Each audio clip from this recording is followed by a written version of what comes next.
आम आदमी पार्टी के नेता अब समझ गए हैं कि वो अब दिल्ली वालों के सामने एक्सपोज हो गए हैं। ऐसे में अब वो वही गलती कर रहे हैं जो बदनाम होने के बाद कोई राजनीतिक पार्टी अपने आप को बचाने के लिए करती है। लेकिन अब अरविंद केजरीवाल पर कई सवाल उठ रहे हैं। दर्शकों, दिल्ली की एक सीएम थी दिवंगत शीला दीक्षित, जिनके राज्य में अरविंद केजरीवाल का राजनीतिक उदय हुआ था। शीला दीक्षित ने बीजेपी की केंद्र सरकार के साथ भी काम किया और अपनी कांग्रेस सरकार के साथ भी, लेकिन उन्होंने दिल्ली को काफी सुचारू रूप से चलाया था। इस बात को कहीं न कहीं बीजेपी भी अंदर खाने मानती है। जिस दिल्ली प्रशासन आज अरविंद केजरीवाल कर रहे हैं वो शीला सरकार की ही देन है। लेकिन अरविंद केजरीवाल उस समय कहते थे कि हमारी दिल्ली में कमजोर सीएम है जो लॉ एंड ऑर्डर पर सिर्फ अपनी नाकामी छुपाने के लिए उल जलूल बात करती है और कहती है कि हमारे पास पुलिस नहीं है। शीला सरकार एक कमजोर सरकार है और शीला दीक्षित एक कमजोर सीएम है। तब अरविंद केजरीवाल ये कहते थे कि दिल्ली को ऐसा सीएम नहीं चाहिए जो केंद्र सरकार पर ठीकरा फोड़कर बचने की कोशिश करे। तब अरविंद केजरीवाल कहते थे कि पुलिस से कैसे काम निकलवाना है वो हमें पता है और हम सत्ता में आए तो सब कुछ ठीक कर देंगे। लेकिन अब अरविंद केजरीवाल ने यू टर्न ले लिया है। अब दिल्ली में हो रहे क्राइम को लेकर अरविंद केजरीवाल और आतिशी की आप सरकार कटघरे में खड़ी है।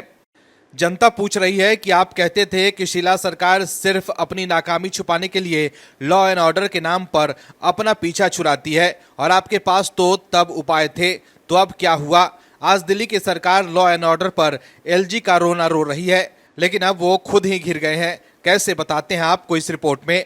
दरअसल दिल्ली के मुख्यमंत्री आतिशी ने एक बार फिर लॉ एंड ऑर्डर के मसले पर उपराज्यपाल वीके सक्सेना को घेरा है।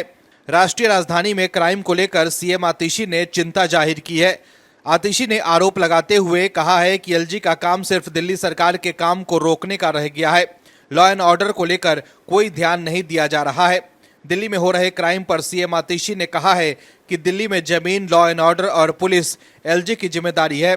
एलजी का सारा समय दिल्ली की सरकार को रोकने में जाता है। एलजी का समय दिल्ली में अरविंद केजरीवाल को रोकने में जाता है। उन्होंने आगे कहा कि अगर वो थोड़ा भी इस पर ध्यान दें तो क्राइम नहीं बढ़ता। दिल्ली में लोगों के पास अब दो मॉडल है।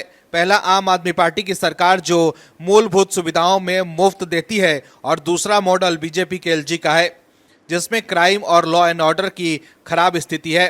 तो देखा आपने कैसे लॉ एंड ऑर्डर के मामले पर शीला दीक्षित को घेरने वाले अरविंद केजरीवाल और आप के नेता अब पलटी मार चुके हैं। अगले साल के शुरुआत में दिल्ली में चुनाव होना है और अब चौतरफा घिरने के बाद आतिशी और आप के नेता एलजी पर ठीकरा फोड़ रहे हैं और अपनी नाकामियों को छुपाने की कोशिश कर रहे हैं। वहीं दिल्ली में पानी की कमी और प्रदूषण को लेकर भी आपके नेता दिल्ली के एलजी और बीजेपी पर ही निशाना साधते हैं।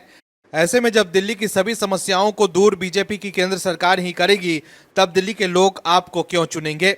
ये बड़ा सवाल है। अब दिल्ली के लोगों को क्या ऐसी सरकार से छुटकारा नहीं चाहिए जो काम कम और बहानेबाजी ज्यादा करती है? बिना एलजी के इजाजत के अरविंद केजरीवाल ने अपने लिए शीश महल तो बनवा लिया, लेकिन जब बात दिल्ली वालों की आती है तब केजरीवाल की पार्टी बहाना बनाकर बचने की कोशिश करती है। Bureau report, OMH news. और भी वीडियोस देखने के लिए चैनल को सब्सक्राइब करें और बेल आइकन को दबाएं।